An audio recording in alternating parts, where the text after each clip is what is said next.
Hey, what's going on, everybody? This is your boy JohnJake Gaming on the mic here. I'm coming at you. We are back, baby. We are back in the flesh, man. We are back from vacation, and that means you are going to see some more videos on the channel once again. The break is over, and I'm certainly excited for it. But before we jump into some more content for you guys, I wanted to sit back and not only give you a channel update for you guys. Got some things in the pipeline that I am excited to let you guys know about. I also wanted to sit back and reflect on Super Bowl 56 that just happened this past weekend, as well as just talk about how the Bengals did in general this season, because y'all already know, if you follow the channel, man, your boy's a Bengals fan, ride or die through the thick and thin, man. So wanted to hit you with all of that. So if you're excited about this video, man, make sure you hit that like button.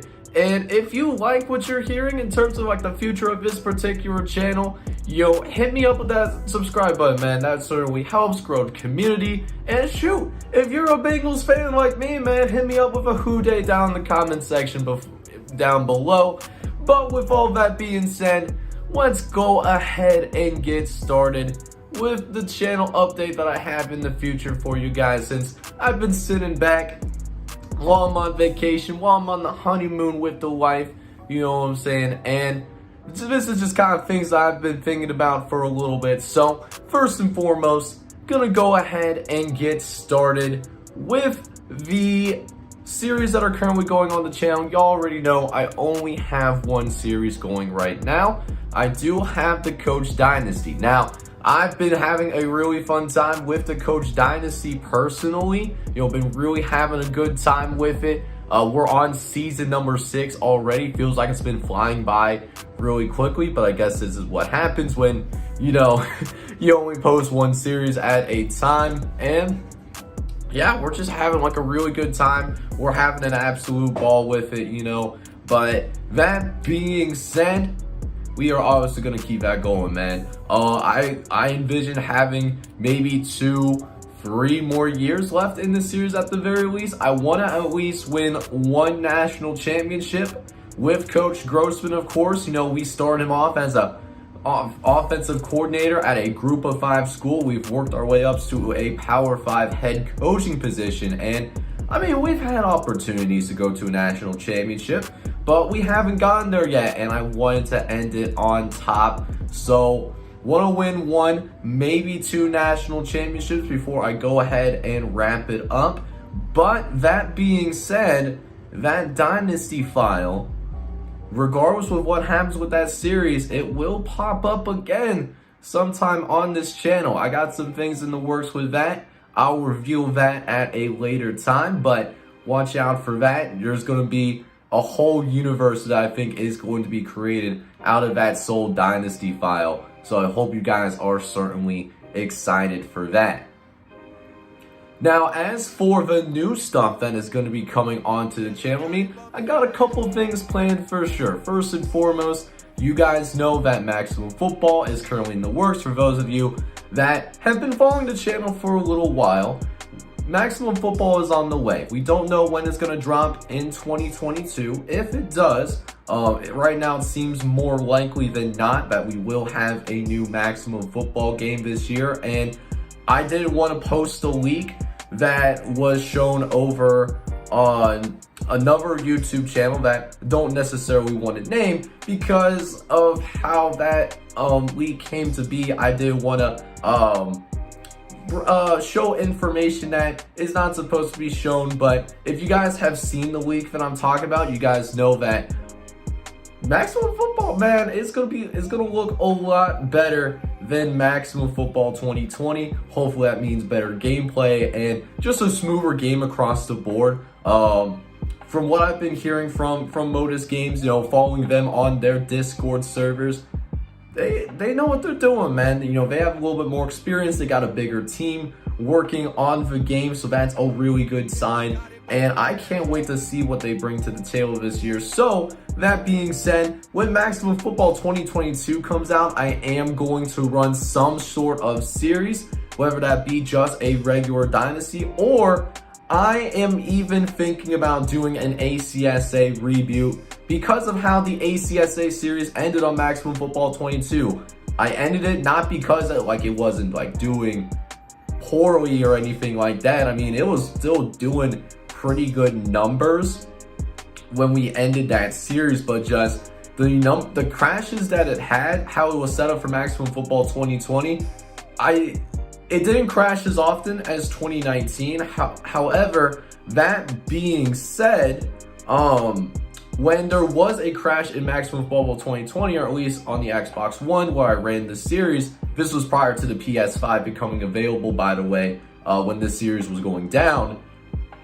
What ended up happening was that every time there was a crash that happened, it would delete all of the custom team data for all 130 teams, and to go back and try to re-put all that information in is just too much work on my end at the time, and it still would have been. So that's why I ended that series. However, if Maximum Football 2022, it looks good, it plays good as well, I'm thinking about bringing it back as a reboot. Now, it would not be the same thing as it would have been where it would be the main series on the channel. It would probably just be like 1 week or 1 episode per week, and it would just be maybe the top 25 matchups or the national televised games all in 1 episode. So it wouldn't be as involved, but I know there's many of you that love the ACSA that wanted to see the ACSA come back, and I want to try to go ahead and do that if that is possible for Maximum Football 2022. Now, in terms of series that might be coming a little bit sooner, I'm thinking about something that, how should I put this, right? If you followed the Sports Gaming Brotherhood channel back when it was a little bit more active, I did this particular series with Octagonal Gaming for Western Carolina, and it involved more than just football. And I want to bring that to the channel because I am going to be getting a new PC, and once that new PC comes in, I'm going to go ahead and get a certain emulator for the PC and get 3 games that will be included, utilized maybe, for this series. So if everything goes well, if everything goes smoothly, I plan on trying to bring that to you guys sometime in the next 2 to 3 weeks. I want to make sure setup is going to look okay because, you know, there's going to be quite a bit that goes into it, and I just want to make sure everything looks good before I bring it out to you guys. But I think that would be something that you would really enjoy, and something that I've been waiting to do for a little bit, but I just didn't have the resources until recently. So yeah, man, that's really what I have planned for the channel for right now, as well as going forward. I hope you guys are really excited for it. And before I go into the second part of this title, I do want to give us a minute to shout out the channel members. You know, number one cheese, number one cheese. We also have Chris Gentry, who is a recent channel member, as well as Husky Nation FBS. So shout out to you guys for supporting the channel in a more personal way. You do not need to be a channel member in order to fully enjoy my content. It's just so that if you want to help me and support me in a more personal way, that is an option. If you want to go ahead and do that, you by no means have to get it if you want to support my channel. But if that is something that you are interested in, that is going to be linked down in the description. Now, we got to talk about Super Bowl 56. And y'all already know that game was insane. That was something to behold. And first and foremost, I mean, we got to talk about what this Bengals team did. They won a playoff game. They won multiple playoff games, really, for the first time in over 30 years, right? And the last time that the Bengals won a playoff game prior to this season, I was not even alive. I was not alive to see the previous playoff wins in the 1980s, okay? I'm not that old, okay? So this was a fantastic season, and even to like my expectations, I was a little bit more optimistic. I was kind of on the Flemmo rap school of thought when this season first started, get to 7-10. Joe Burrow has a healthy and productive season. Jamar Chase shows some serious potential and just be a fun team to watch. And boy, was this team really fun to watch. Ended up going 10-7, so they had a winning season. They end up not only making the playoffs, they win a playoff game. They proceed to go into Tennessee and well as Kansas City. They ended up beating both those teams in their stadiums and then essentially played a road game because the LA Rams, I know that there was a lot of Bengals fans at SoFi Stadium for the Super Bowl. I'm pretty sure it was at least like America was pulling for the Bengals, right? Let's be honest for a quick second. But that being said, the Bengals still had to travel across the country to play a team that, at least on paper, seems to have a little bit more talent than what the Bengals have as of right now. And they don't even have to travel as well. They got to, chill at SoFi Stadium over those 2 weeks. So, Super Bowl 56, it was really fun. It was back and forth. And we were 90 seconds away from winning the Super Bowl. If you would have told me that at the beginning of the season, I would have thought that you would have been crazy. I thought you would be referring to maybe your Madden franchise, right? And there's nothing wrong with that. But it was definitely a painful way to see the Bengals lose, given what happened those last 90 seconds. Now, I know that the Bengals did get the benefit of having at least a face mask that ended up leading to a 75-yard T. Higgins touchdown not being called. And it was a big miss. I mean, the refs did miss calls on both sides. But when it's referred to as a makeup call, you have to realize on that final drive that even before the Logan Wilson holding was called, the entire offensive line besides the center didn't, they false started, man. That was a false start, but it was kind of a ticky-tacky call, which I didn't have a problem with because for the vast majority of this game, the refs were allowing both teams to play. I mean, they were not playing a roll up to that final drive, and I mean, they were letting them play, man, and it was a really great game. It was an exciting game. Also, side note, real quick, halftime show, one of the better halftime show that I have personally seen in person live. Don't know if I would say it's the best halftime show ever. Not sure if, it unseats Prince, Michael Jackson. But for me to be personally alive and watch it live to see it, it was a really great halftime show, right? So a little bit of a tangent, but so the false start wasn't called before play, but it was close. Well, it would have been kind of like a ticky-tacky call. But then they also called the Logan Wilson holding on top of it, which you guys have seen the replays up to this point. Also kind of, you don't, it might have been a little bit of a hold, but, for it to be, quote-unquote makeup call, like you don't want to do a makeup call right in that point of the game, right? And that was a huge call because that would have been 4th and goal, and the Rams would have only had one more opportunity, 4th and goal in the end zone, right? So 4th and goal, what would have happened, and then instead it ends up being half the distance to the goal, 1st and goal. You guys know what happened next. You saw Cooper Kupp burn Eli Apple. And side note, Eli Apple, man, he had a resurgent year.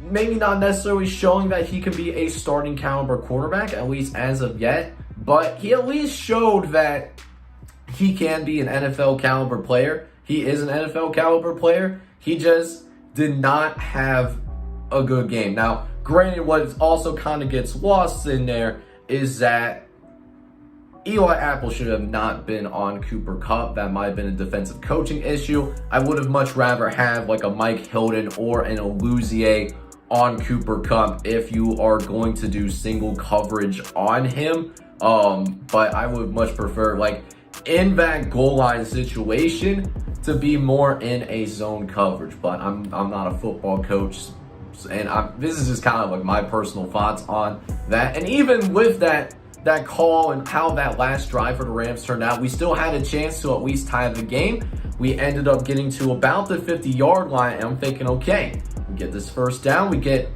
one more first down after that, so really 11 more yards realistically, we would be in field goal range for Evan McPherson. And y'all know that Money Mac has been electric in the postseason, been like 14 for 14 on field goals. He has not missed. So got a couple more first downs, and we decide to run the football with Pirine, with Joe Mixon averaging close to 5 yards per carry in the Super Bowl. And we also decide to run it as someone who could have very well played, got the Defensive Player of the Year award, in Aaron Donald. It ends up becoming 4th and 1. We tried to throw, which, by the way, we did have Jamar Chase wide butt naked open down the sideline. If Joe Burrow would have had maybe another second, that could have been a touchdown that could have won us the Super Bowl. But you know what happens? Our offensive line collapsed, and yeah, the rest is history, man. The LA Rams do end up winning the Super Bowl. And I'm not going to sit here and say the refs gave the Super Bowl to the LA Rams. They played a good game, fair and square. It just kind of sucks that that Super Bowl might be remembered by that Logan Wilson holding penalty, because it was a really great Super Bowl to watch. And also, you know, spending a couple days thinking about it, the Bengals also had opportunities to win this Super Bowl too. After the interception that Matt Stafford threw to start the second half, and this was after the Bengals did take a 17-13 lead, we had the ball on their side of the field to start the drive, and we had to settle for a field goal. We could not finish the drive. We only end up with a 20-13 lead.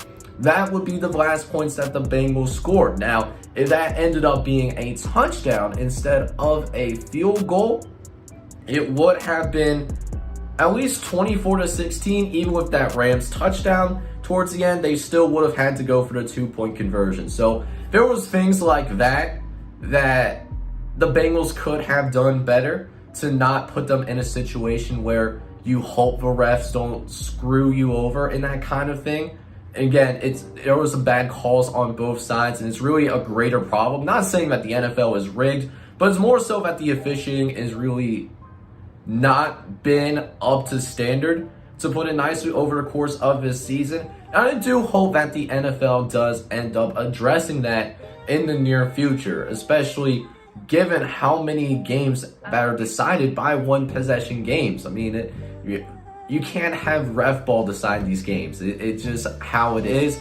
Now, granted, keep in mind, the Bengals went 2-14 back in the last year of Andy Dalton being the starting quarterback for this squad. So to go from a 2-14 team to go to the Super Bowl in 2 seasons, that does not happen. And not only does that typically not happen, you also don't see all the weaknesses that were on that team get fixed up in 2 years. And for the most part, I mean, we revamped the defensive side of the football. The defense did a really great job, just could not do anything in that second half beyond the T. Higgins touchdown that ended up being caught. And we also got there with a bottom 5 offensive line. Now, the offensive line at least showed more effort than they did back in Joe Burrow's rookie season. And, you know, they play hard for Joe Burrow. I mean, they're trying, but, you know, it's still it's not the worst offensive line. I think there's a few teams that do have worse offensive lines than the Cincinnati Bengals, but it is still a bottom 5 offensive line. Now, there's 3 guys, you know, you got Jonah Williams, Quinton Spain, and Trey Hopkins, I personally think that they're fine. However, you do have $60 million in cap space this upcoming offseason.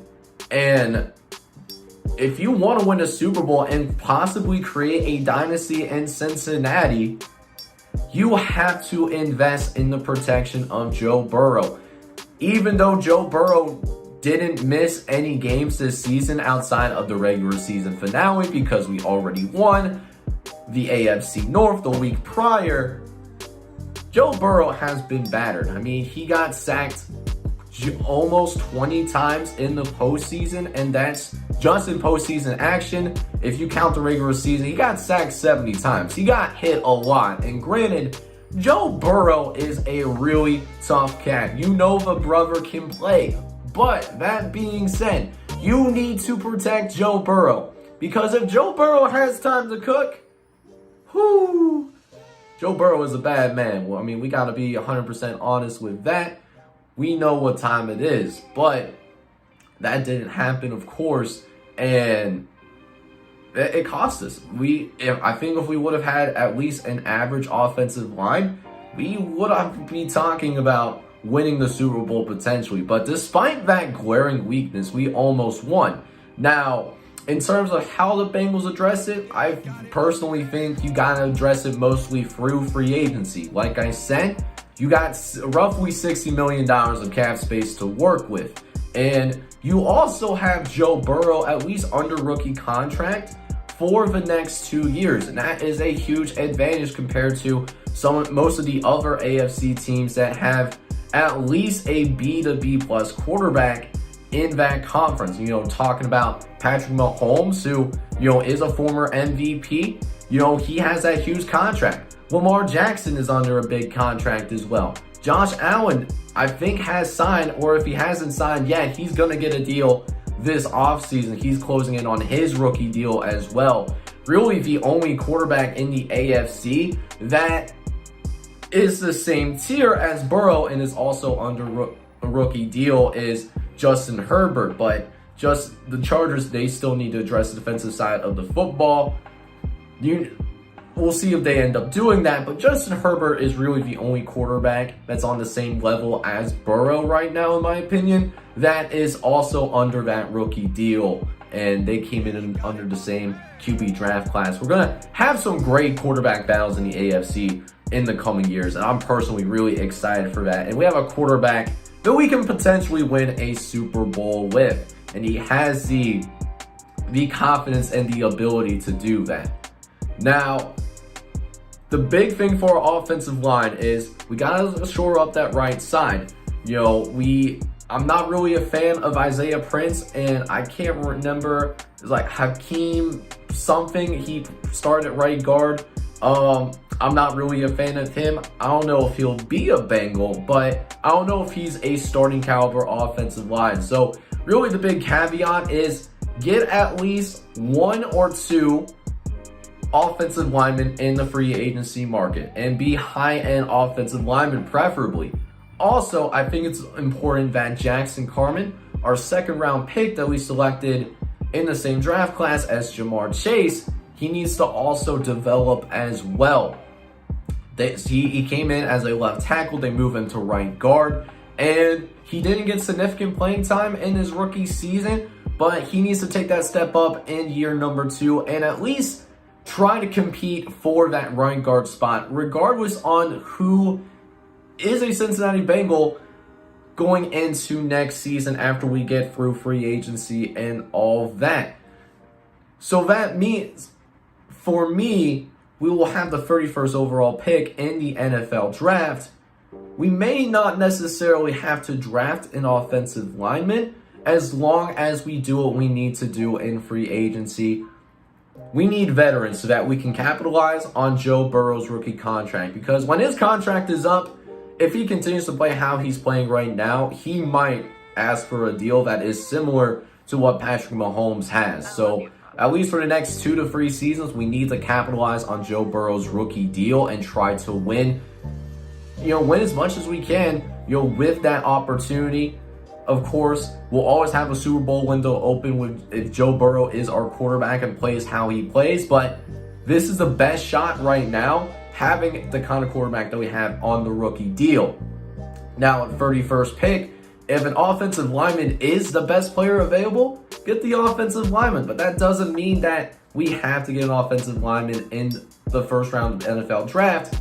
If it's not the best available player, we take care of business in free agency. If someone like, say, Ahmad Gardner somehow ends up going ahead and somehow drops to the 31st pick for whatever reason, we need to get Ahmad Gardner, man. That boy is special, and he would be a great addition to our football team. But that's really my 2 cents on the Cincinnati Bengals. I'm super proud of these guys. I am always going to be riding with them. I am a ride or die. I've been a Cincinnati Bengals fan for really as long as I can remember. But you can let me know down in the comments with how you think my favorite team, is going to pan out. I love a little bit of playful banner. And again, if you really enjoyed the channel update as well, do me a favor, hit that like button, hit subscribe as well if you guys be brand new, and let me know what you would like to see maybe in the future of this channel as well. I love to look at suggestions down in the comments section and just generally how you're feeling about the future of this channel. But with that being said, this is JohnJake Gaming on the mic signing off, but I'm hoping you're all out there having a good one. Take care, everybody.